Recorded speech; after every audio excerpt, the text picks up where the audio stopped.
السلام عليكم ورحمة الله.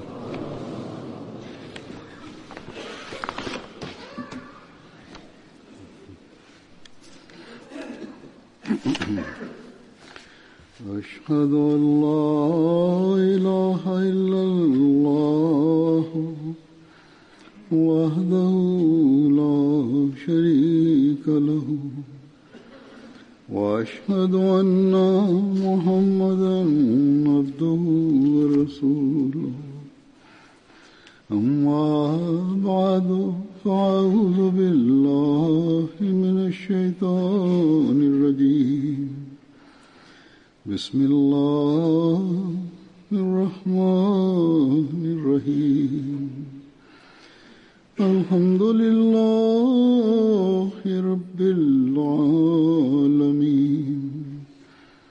الرحمن الرحيم مالك يوم الدين إياك نعبد وإياك نستعين اهدنا الصراط المستقيم صراط الذين أنعمت عليهم غير المغضوب عليهم ولا الضالين.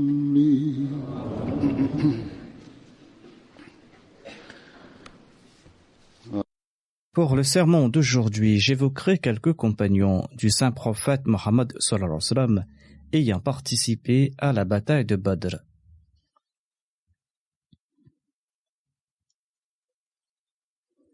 Le premier s'appelle Amir bin Rabi'a.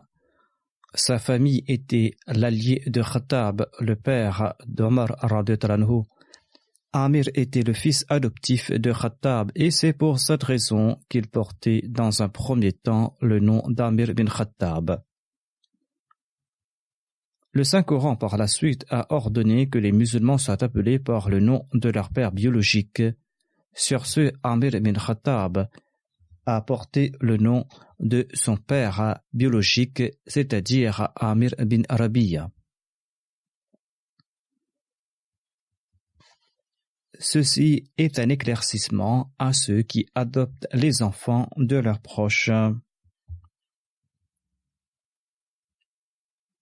Certains de ces enfants, même arrivés à l'âge adulte, ignorent qui sont leurs pères biologiques. Sur leur carte d'identité et sur leur papier officiel, on trouve mention de leur père adoptif et pas de leur père biologique. Et cela engendre des problèmes par la suite. Et on m'écrit à ce sujet pour me présenter telle ou telle solution. C'est pour cette raison qu'il faut toujours respecter les injonctions coraniques, hormis dans le cas des enfants adoptés à travers différentes institutions, ces institutions qui préservent l'anonymat des parents biologiques.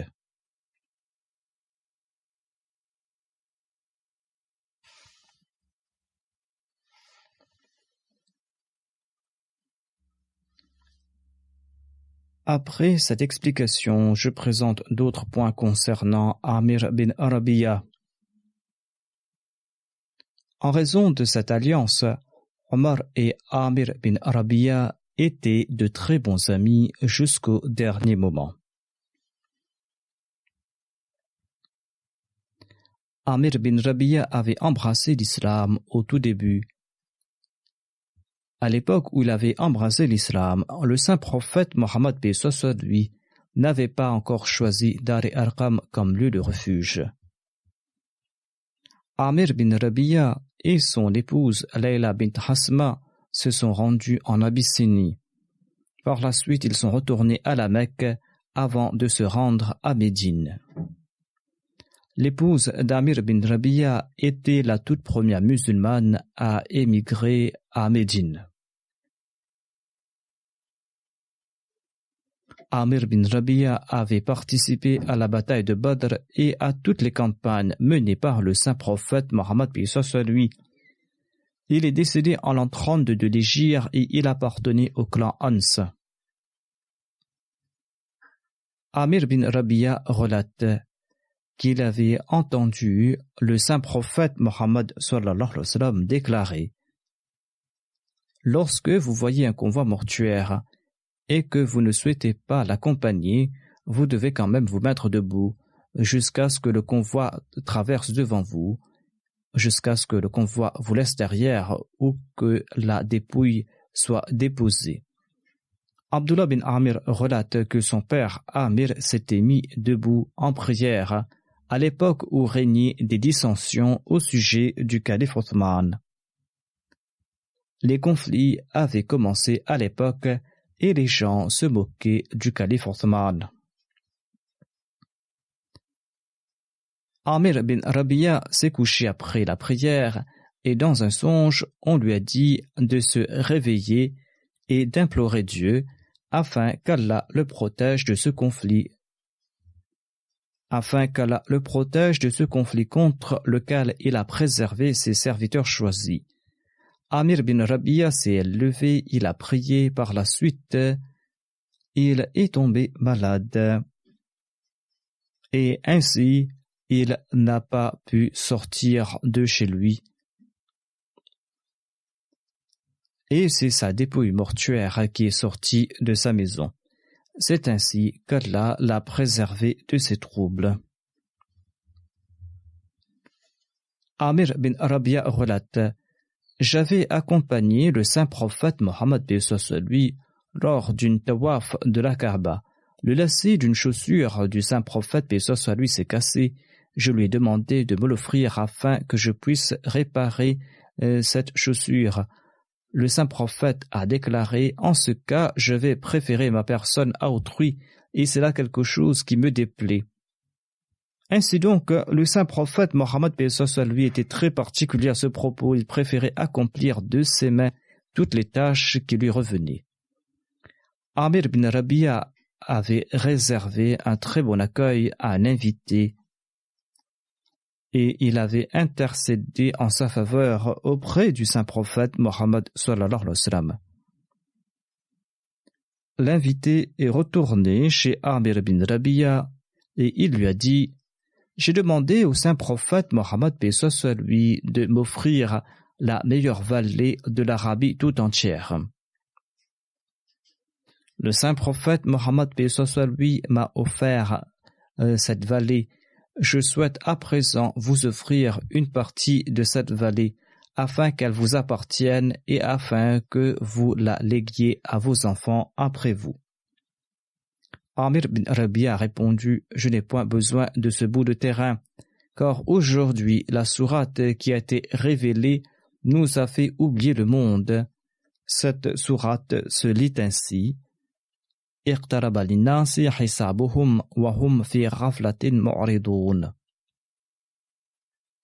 C'est-à-dire, le règlement de leur compte s'est rapproché pour les hommes, et malgré cela, ils s'en détournent avec insouciance.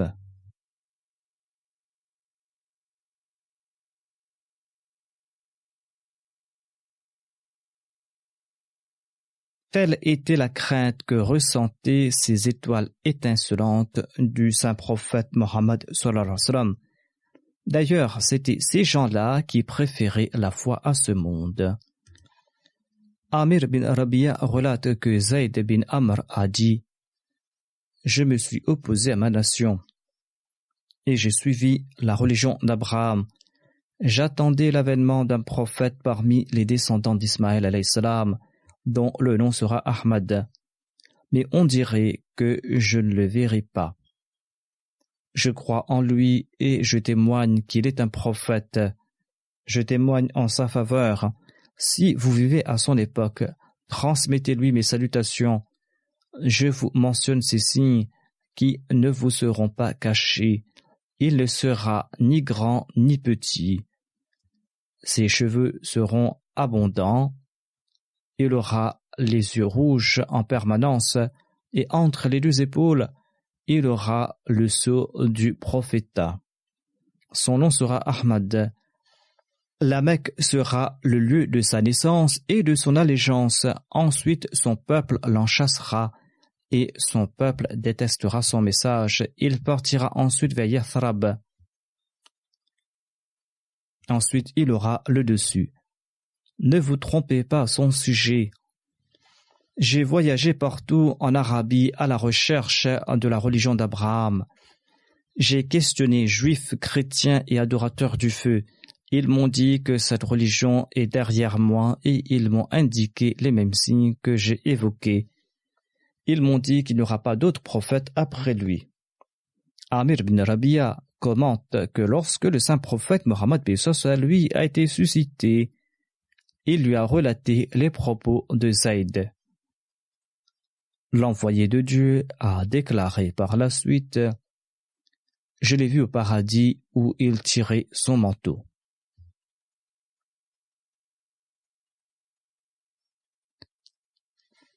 Affirmer qu'il n'y aura pas d'autre prophète ne signifie pas que la prophétie d'un prophète ummati faite par le saint prophète Mohammed lui est fausse.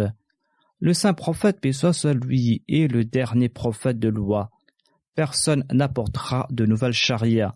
Un prophète subordonné au saint prophète, quant à lui, sera suscité. C'est ce que nous enseignent les hadiths et le Saint-Coran. Le saint prophète Mohammed lui a établi un lien de fraternité entre Amir bin Rabia et Zayd bin Munthir. Amir bin Rabia est décédé quelque temps avant le martyre du calife Othman.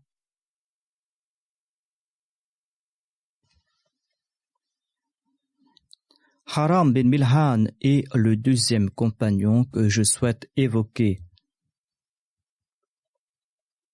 Il était un Ansari appartenant à la tribu Banu Adi bin Najjar.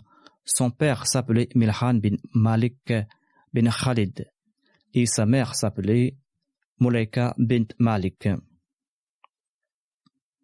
Sulaim, sa sœur, était mariée à Abu Talha Ansari et cette dernière était la mère d'Anas bin Malik. Haram était sa deuxième sœur et celle-ci était l'épouse de Barda bin Thamit. Haram bin Milhan était l'oncle maternel d'Anas bin Malik et il avait participé aux batailles de Badr et d'Uhud et il est tombé à martyr lors de l'incident de Bir Maouna. Anas bin Malik relate que certains individus avaient demandé au saint prophète Mohammed lui de leur envoyer des gens pour leur enseigner le Saint-Coran ainsi que la sunna du saint prophète Mohammed lui. Le saint prophète Mohammed lui leur envoya 70 compagnons de parmi les Ansar. Ils étaient tous des Qari et parmi se trouvait Haram bin Milhan. Ces gens-là récitaient le Saint-Coran et s'enseignaient mutuellement pendant la nuit. Durant la journée, ils transportaient de l'eau à la mosquée et ramassaient des fagots pour les vendre afin d'acheter des céréales pour les Ahli Soufa et pour les démunis. J'ai déjà relaté dans mes précédents sermons ce récit concernant Haram bin Milhan et celui de Bir Maouna. J'en ai fait mention à quelques reprises. Je présente ici quelques récits de Bukhari que je n'avais pas cités auparavant. Anas bin Malik relate que lorsque Haram bin Milhan a été frappé d'une lance à Bir Maouna, il a pris son sang dans ses mains, il l'a passé sur son visage et sur sa tête pour ensuite déclarer « Fustu birabil Kaaba » j'ai réussi par le Dieu de la Kaaba. Anas bin Malik relate les clans Ril, Zakwan, Usayya et Banu Lihyan ont envoyé leur émissaire au saint prophète, l'informer qu'ils avaient embrassé l'islam et pour lui demander de l'aide contre leur nation. Le saint prophète Mohammed lui leur a envoyé 70 Ansari. Anas relate qu'on les nommait les Qari. Ils ramassaient du bois pendant la journée et ils priaient pendant la nuit. Les membres de ces clans les ont emmenés à Bir Maouna, où ils les ont trompés pour ensuite les tuer. Pendant tout un mois, ou pendant 40 jours, selon certains récits, le saint prophète Mohammed paix soit lui a voué au malheur les tribus Ril Zakwan et Banu Lihyan lors de ces soirs-là. Selon Anas, quand les Qaris sont tombés à martyr pendant un mois, en toute humilité, le saint prophète paix soit lui a appelé sur ces tribus la malédiction divine. Selon un autre récit de Bukhari, Anas relate qu'il n'avait jamais vu le saint prophète paix soit lui aussi triste après cet incident. Anas relate dans un autre récit que pendant tout un mois, lorsque le saint prophète paix soit lui se redressait du ruku pendant la sola, il a appelé la colère divine sur quelques clans de la tribu des Banu Sulaim. Il avait envoyé aux polythéistes environ 40 ou 70 Qaris qu'ils ont tués, alors que le saint prophète Mohammed paix soit lui avait signé un traité avec ces différentes tribus. Anas relate que le meurtre de ces Qaris était l'incident qui avait le plus attristé le saint prophète Mohammed sallallahu alayhi wa sallam.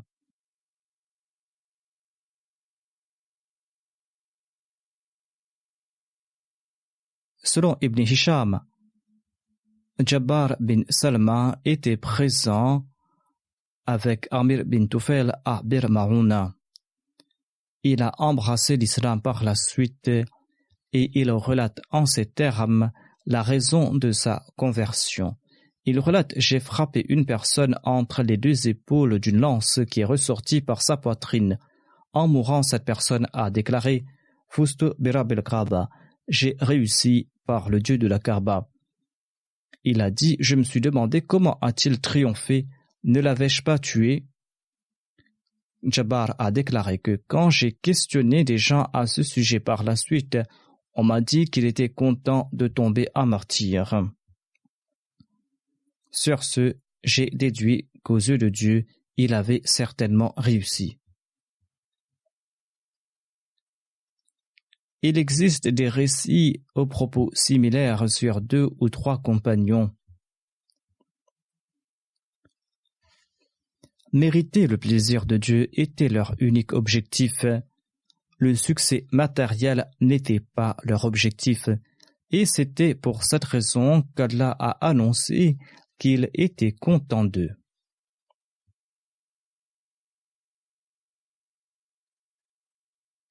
Lors du martyre de ses compagnons à Bir Marouna, ils ont prié en ces termes: Allahumma balligh anna nabiyina anna qad laqinaka wa radina anka wa radita anna.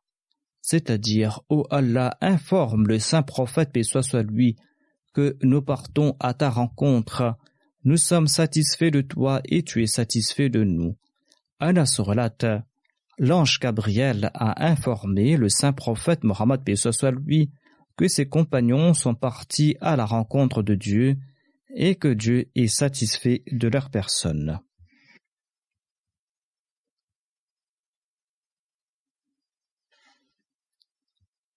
Mirza Bashir Ahmad Sahib relate que l'incident de Bir Marouna et de Raji démontre l'inimitié extrême que nourrissaient les tribus arabes à l'endroit de l'islam et de ses suivants.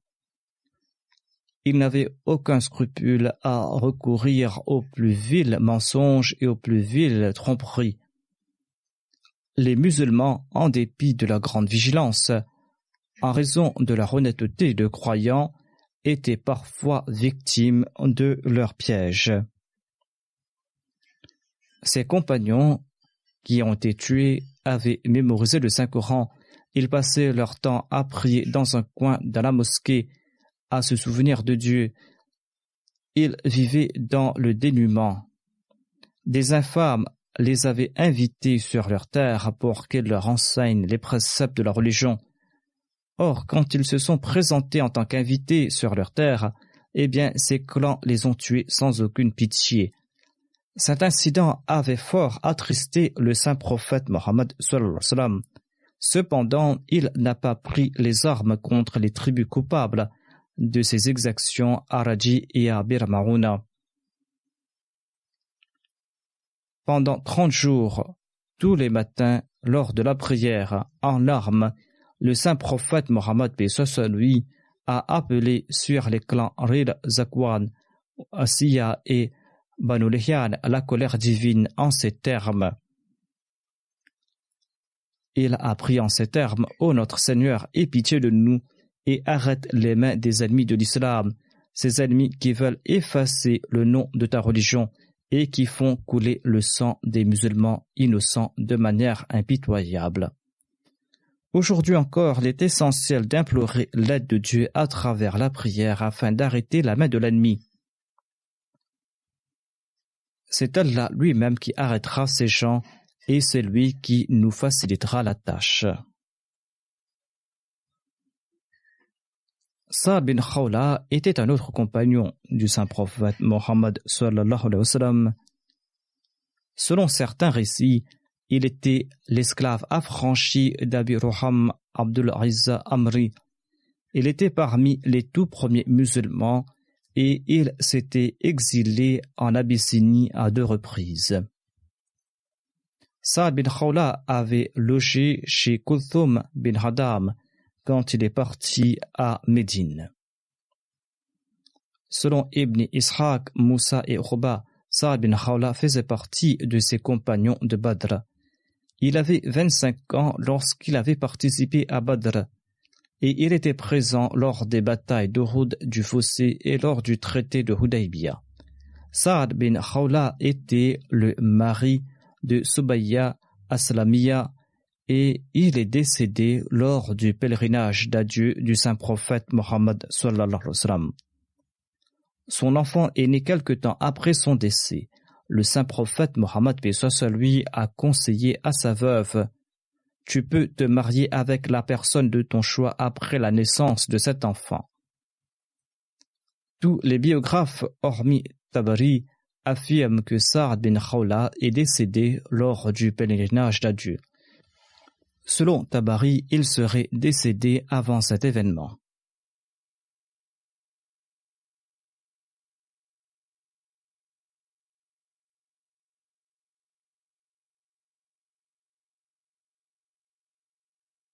Abul Haytham bin At-Tayyihan Ansari était un autre compagnon.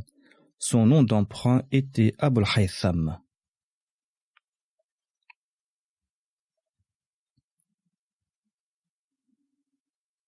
Sa mère s'appelait Layla bint Atik et appartenait à la tribu Bali. La majorité des historiens pensent qu'Abul Haytham appartenait au clan Bali de la tribu Aus, qui était d'ailleurs l'allié de la tribu Banu Abd al-Ashal. Selon Mohammed bin Omar, Abul Haytham unissait l'adoration des idoles avant l'avènement même de l'islam.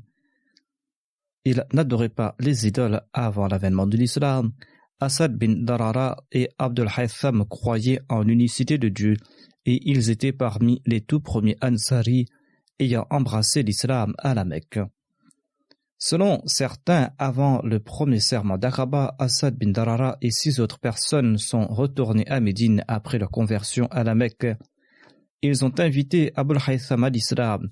Étant donné qu'il était en quête de la vraie religion, il a embrassé l'islam sur le champ. Il était dans la délégation présente lors du premier serment à Aqaba.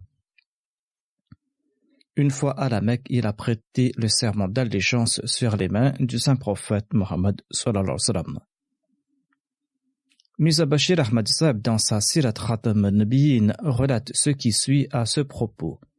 Le saint prophète, paix soit sur lui, a rencontré quelques individus dans une vallée de la Mecque. Ils ont informé le saint prophète à propos de Yathrib et ils lui ont prêté le serment d'allégeance. Ce serment était la première brique de la fondation de l'islam à Médine.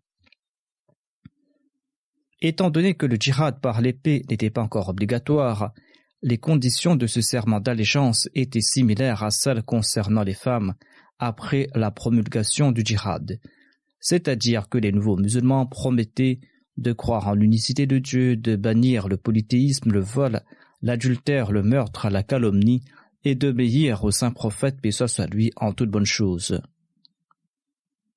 Après le serment d'allégeance, le saint prophète, paix soit sur lui, leur a conseillé: si vous respectez ce serment, vous allez mériter le paradis. Si vous flanchez, votre cas sera entre les mains d'Allah. Et Allah vous traitera comme bon il vous semble. Ce serment d'allégeance est connu sous le nom du premier serment d'Aqaba, en raison du lieu où il s'était tenu. Ce lieu se situe entre la Mecque et Mina. Aqaba signifie littéralement une montagne élevée. Abul Haytham était présent avec six individus qui étaient les premiers à se rendre à la Mecque pour embrasser l'islam. De retour à Médine, ils ont propagé la nouvelle religion. Selon un récit, Abul Haytham était le tout premier Ansari à se rendre à la Mecque pour rencontrer le saint prophète Mohammed lui. Les historiens affirment unanimement qu'il était présent lors du deuxième serment d'allégeance à Aqaba, en compagnie de 70 Ansari. Il faisait partie de ces 12 leaders choisis par le saint prophète, paix soit lui. Ces leaders ont été choisis par le saint prophète, paix soit lui, en raison de leur savoir, de leur connaissance et de leurs aptitudes.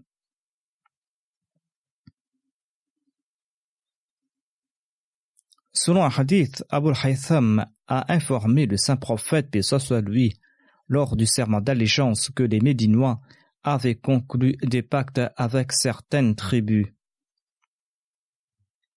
Après leur acceptation de l'islam et leur allégeance sur les mains du saint prophète, ces nouveaux musulmans suivront le verdict du saint prophète concernant ces traités qu'ils avaient signés dans le passé. Abul Haytham a demandé au saint prophète Mohammed, paix soit sur lui: ô envoyé d'Allah, nous avons à présent établi un lien avec vous. Quand Allah vous accordera son soutien et lorsqu'il vous accordera la victoire sur votre peuple, eh bien, ne nous abandonnez pas pour retourner chez votre peuple et ne vous séparez-vous pas de nous. Tout souriant, le saint prophète, paix soit sur lui, lui a répondu: ton sang est le mien, je suis des vôtres et vous êtes miens. Celui qui mènera la guerre contre vous se battra contre moi, celui qui se réconciliera avec vous le fera avec moi. Le saint prophète Mohammed, paix soit sur lui, avait établi un lien de fraternité entre Uthman bin Marzoun et Abul Haytham après son émigration. Jabir bin Abdullah relate que le saint prophète, paix soit sur lui, et un de ses compagnons sont partis à la rencontre d'un Ansari.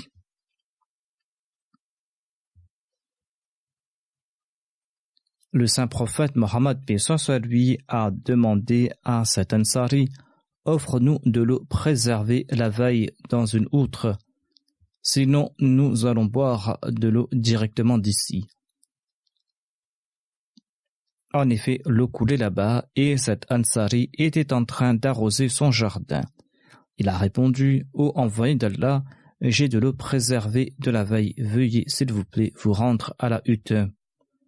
Abul Haytham l'Ansari a accompagné le saint prophète, paix soit sur lui, et son compagnon, et il leur a offert de l'eau. Ensuite, il est parti traire une de ses chèvres. Le saint prophète Mohammed, paix soit sur lui, ainsi que son compagnon ont bu de son lait. Ce récit est tiré du recueil Bukhari. Jabir bin Abdullah relate qu'Abul Haytham a préparé un repas et a convié le saint prophète Mohammed, paix soit sur lui, et ses compagnons. Après le repas, l'envoyé d'Allah a conseillé à ses compagnons: à présent, récompensez votre frère. Ses compagnons ont répondu: au prophète d'Allah, comment le faire? Il a répondu: quand vous mangez et buvez de chez quelqu'un, vous devez prier pour lui. Voilà comment le récompenser pour ce repas. Ce sont là de nobles qualités que doivent adopter tous les musulmans. Abu Huraira relate que le saint prophète Mohammed, paix soit sur lui, sortait de chez lui quand généralement tout le monde était à la maison et quand personne ne se rendait visite. Abu Bakr est venu chez lui. Le saint prophète, paix soit sur lui, lui a demandé « Qu'est-ce qui t'a poussé à sortir de chez toi, ô Abu Bakr ?» Abu Bakr a répondu « Afin de rencontrer l'envoyé d'Allah, afin de voir son visage béni et afin de lui présenter la salutation de paix. » Après quelques instants, Omar aussi s'est présenté. Le saint prophète lui a posé la même question et Omar a répondu « C'est la faim qui m'a contraint de sortir au prophète d'Allah. » Le saint prophète Mohammed lui a commenté « J'ai aussi un peu faim. » Ils sont tous partis chez Abul Haytham Ansari, qui possédait beaucoup de chèvres et qui possédait aussi des dattiers. Ne l'ayant pas trouvé chez lui, le saint prophète Mohammed lui a demandé à son épouse où il se trouvait. Son épouse lui a expliqué qu'il était parti chercher de l'eau fraîche et en effet, Abul Haytham est retourné après quelques instants avec une outre qu'il a placée dans un coin pour serrer le saint prophète Mohammed lui, affirmant qu'il était prêt à sacrifier ses biens et ses parents pour l'envoyé d'Allah. Abul Haytham a mené ses 3 invités dans leur jardin et il a placé à même le sol un tapis.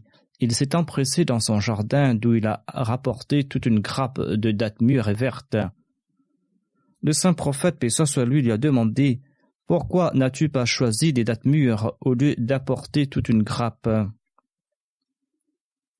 Abul Haytham a répondu « J'ai voulu, ô envoyé d'Allah, que vous choisissiez vous-même les dates de votre choix. »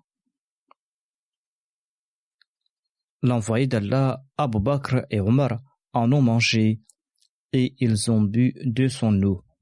Le saint prophète, paix soit sur lui, a déclaré « Par Allah, le jour de la résurrection, vous serez questionné à propos de ces faveurs que sont l'ombre, l'eau et les dattes fraîches. » Abul Haytham s'est levé pour aller faire préparer le repas. Le saint prophète Mohammed, paix soit sur lui a conseillé de ne pas égorger une chèvre qui donne du lait. Sur ce, il a sacrifié un chevreau et l'a présenté au saint prophète Mohammed sallallahu alayhi wa sallam. Tout le monde en a mangé. Le saint prophète, paix soit sur lui a demandé s'il avait un domestique. Abul Haytham ayant répondu négativement, le saint prophète, paix soit sur lui a demandé de venir le voir quand il aura des prisonniers de guerre. Quand le saint prophète, paix soit sur lui a reçu 2 prisonniers, Abul Haytham est venu le voir et l'envoyé d'Allah lui a demandé de faire son choix. Abul Haytham lui a requis de faire le choix lui-même à sa place. Le saint prophète Mohammed, paix soit sur lui, a déclaré « Celui à qui l'on demande conseil est un dépositaire. » C'est un point important, c'est-à-dire celui à qui l'on demande conseil doit toujours donner de bons avis. Le saint prophète lui a dit « Prends ce serviteur, car je l'ai vu se consacrer à la prière et à l'adoration de Dieu. » Parmi les qualités de ce domestique était qu'il se consacrait à l'adoration de Dieu. Il avait la vertu en son cœur. Le saint prophète lui a conseillé de bien le traiter. Abul Haytham est retourné chez sa femme avec le domestique et lui a confié le conseil du saint prophète, paix soit sur lui. Sa femme lui a dit « Tu ne pourras pas respecter ce conseil de l'envoyé d'Allah. » C'est-à-dire de bien traiter le domestique. En dépit d'être une femme et de n'avoir personne pour l'aider dans ses tâches, son épouse, imbue des qualités d'une croyante, lui a conseillé d'affranchir ce domestique, car c'était, selon elle, l'unique manière de respecter ses droits. Abul Haytham l'a libéré sur les conseils de sa femme. Telles étaient les qualités de ses nobles compagnons. Abul Haytham a participé à toutes les campagnes menées par le saint prophète de Badr en passant par Uhud et la bataille du Fossé. Après le martyre d'Abdullah bin Rawaha lors de la bataille de Mouta, le saint prophète Mohammed lui a confié à Abul Haytham la tâche d'évaluer la récolte des dattiers de Khaybar. Après le décès du saint prophète Mohammed sallallahu alayhi wa sallam, lorsque le calife Abu Bakr a voulu confier la même mission à Abul Haytham, celui-ci s'est excusé. Le calife Abu Bakr lui a rappelé qu'il accomplissait cette mission à l'époque du saint prophète. Abul Haytham a répondu qu'il le faisait certainement et que quand le saint prophète, paix soit lui, le voyait à son retour, eh bien le saint prophète priait pour lui. En cet instant, Abul Haytham était nostalgique de cette époque et il en était ému. Abu Bakr n'a pas insisté. Abul Haytham avait certes refusé cette mission en raison de sa nostalgie, sinon il était de ceux qui faisaient montre d'obéissance. Si Abu Bakr l'avait ordonné de mener cette mission, il l'aurait certainement accomplie. Le fait qu'Abu Bakr n'ait pas insisté prouve qu'il respectait ses sentiments. C'est pour cette raison qu'il ne l'a pas ordonné d'accomplir cette tâche. Par la suite, le calife Omar a exilé les Juifs de Khaybar et il leur a envoyé Abul Haytham, Farwa bin Amr et Zayd bin Thabit. Il a envoyé ces trois personnes afin d'évaluer le prix des terres des Juifs de Khaybar. Ils ont évalué le prix des dattiers et des terres des gens de Khaybar. Le calife leur a offert la moitié du prix qui était plus de 50 000 dirhams. Dans ce cas, Abul Haytham a exécuté cet ordre. Il n'était plus ému car le temps avait passé. Rien ne l'a empêché d'accomplir cette mission.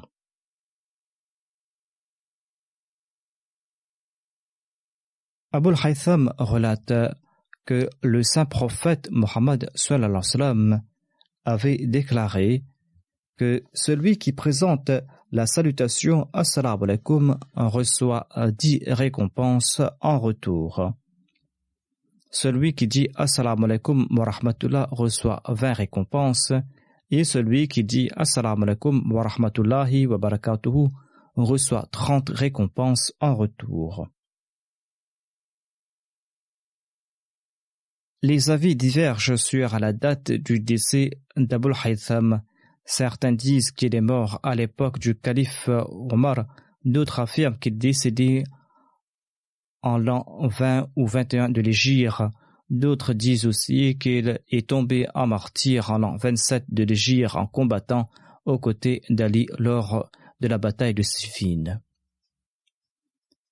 Ce sont là des compagnons qui ont laissé pour nous leurs exemples et qui nous ont beaucoup enseigné. Qu'Allah exalte leur statut. Après la prière de Juma et d'Asra, je dirigerai la prière funéraire de 2 personnes en absence de leur dépouille.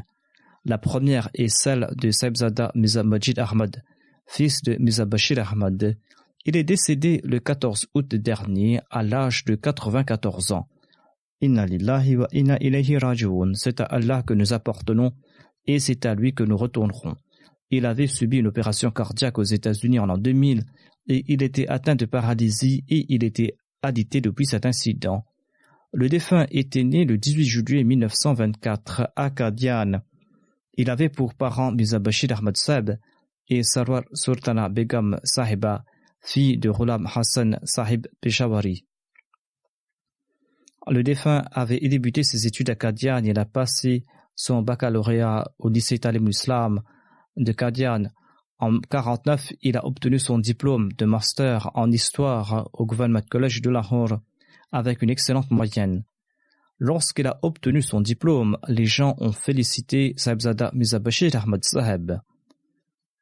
En les remerciant en retour, le père du défunt a déclaré que les événements de joie et de tristesse au sein d'une communauté de croyants reposent sur l'entraide entre les croyants. Cela permet ainsi à l'ensemble de la communauté de vivre dans une certaine sérénité, une certaine tranquillité et d'être ferme. C'est là le point central de l'esprit communautaire. En plus de partager ma joie, je demande à mes amis de prier que de même qu'Allah a permis à Majid Ahmad de compléter son éducation académique, qu'il lui permette également d'acquérir la véritable science et qu'il lui permette de conformer ses faits et gestes à ses connaissances, car il s'agit là du véritable objectif de notre existence. Mirza Majid Ahmad Saheb a dédié sa vie le 7 mai 1944 pour servir la religion et il a continué ses études en parallèle. En décembre 1949, il s'est inscrit à la Jamatul Mubashirin et il a complété ses études en 1954. Son nikah a eu lieu le 28 décembre 1950 lors de la 3e journée de la Jalsa Salada. Il s'est marié avec Sahibzadi Qudsiya Begum Sahiba, la fille de Nawab Abdullah Khan Saheb. Le nikah a été prononcé par le 2e calife. Sa fille aînée, Nusrat Jahan Sahiba, est l'épouse de Mirza Nasir Ahmad Tariq, qui est le petit-fils de Mirza Bashir Ahmad. Un de ses fils s'appelle Mirza Mahmoud Ahmad et une de ses filles s'appelle Durith Amin. Elle est la belle-fille de Mir Muhammad Ahmad Saheb. Mirza Ghulam Qadir Saheb, le martyr, était un autre de ses fils. L'épouse du martyr, qui s'appelle Amtur Nasir, est la fille de Sayyid Mir Daoud Ahmad Saheb. Le défunt a une autre fille qui s'appelle Faiza Sahiba. Elle est l'épouse de Sayyid Mudassar Ahmad Saheb, qui a également dédié sa vie.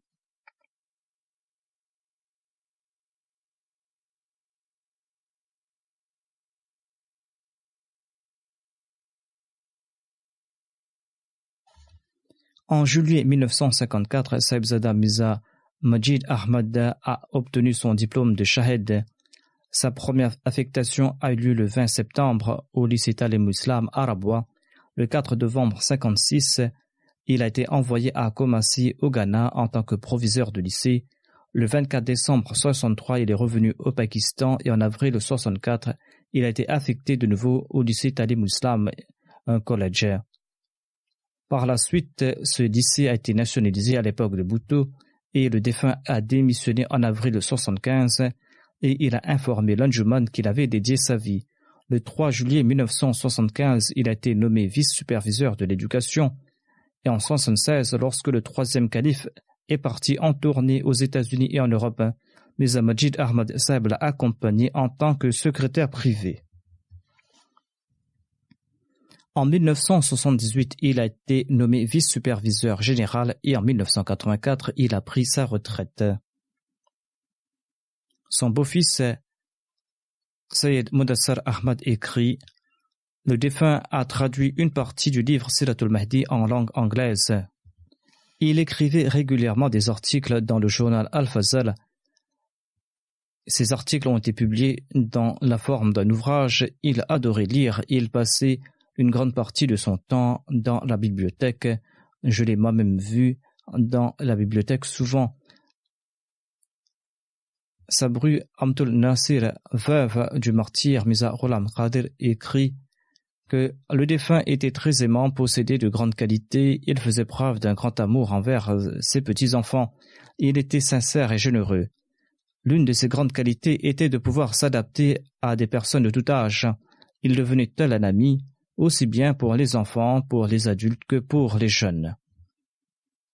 Sabru ajoute que le défunt a fait preuve d'une grande patience après le martyre de son fils Mirza Ghulam Qadir. Après son martyre, Mirza Majid Ahmad et son épouse ont pris grand soin des enfants du martyr.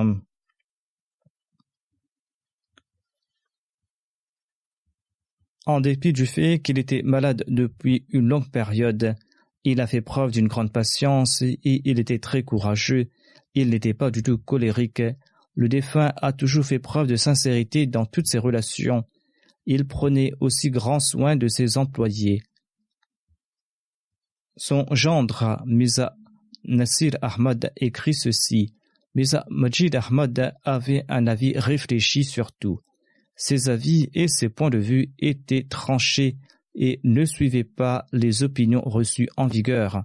Il faisait part de son avis en fonction de ce qui était juste.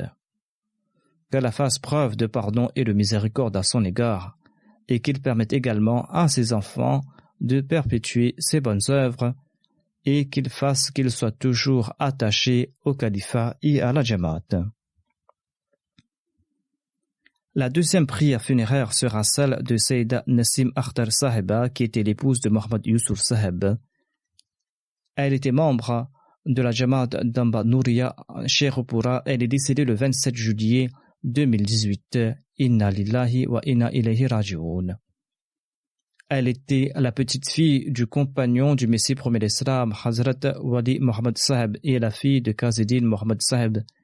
Après la partition de l'Inde, son père emmena sa famille de Qadian jusqu'à Rabwa.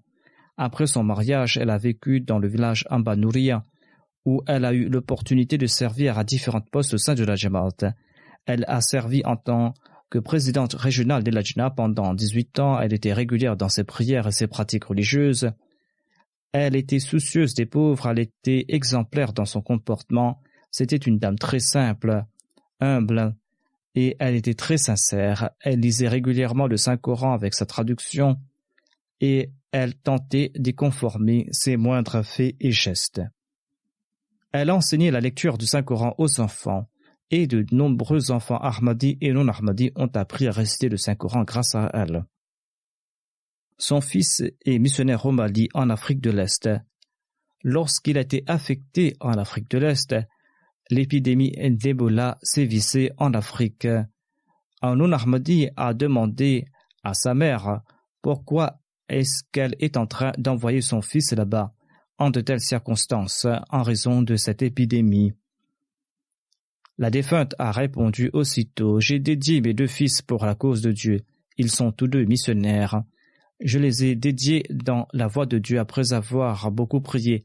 Ils appartiennent à Dieu. Je ne me soucie plus d'où ou comment Allah les fera servir. Je suis fier de voir qu'Allah a permis à mes enfants d'œuvrer dans sa voie.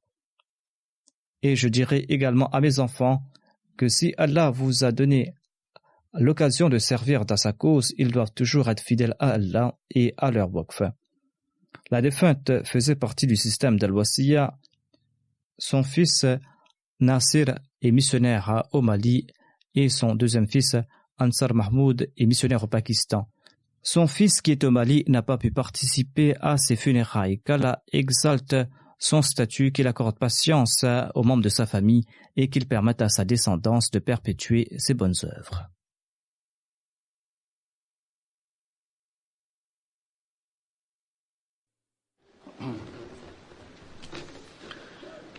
Alhamdulillah,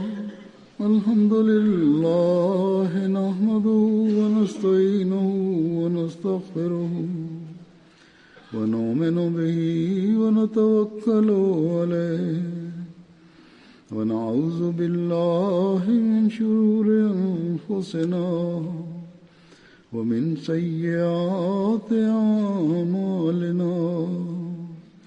من يهده الله فلا مضل له ومن يضلل فلا هادي له ونشهد أن لا إله إلا الله ونشهد أن محمدا عبده ورسوله عباد الله رحمكم الله إن الله يأمر بالعدل والإحسان وإيتاء ذي القربى وينهى عن الفحشاء والمنكر والبغي يعظكم لعلكم تذكرون اذكروا الله يذكركم وادعوه يستجب لكم ولذكر الله أكبر.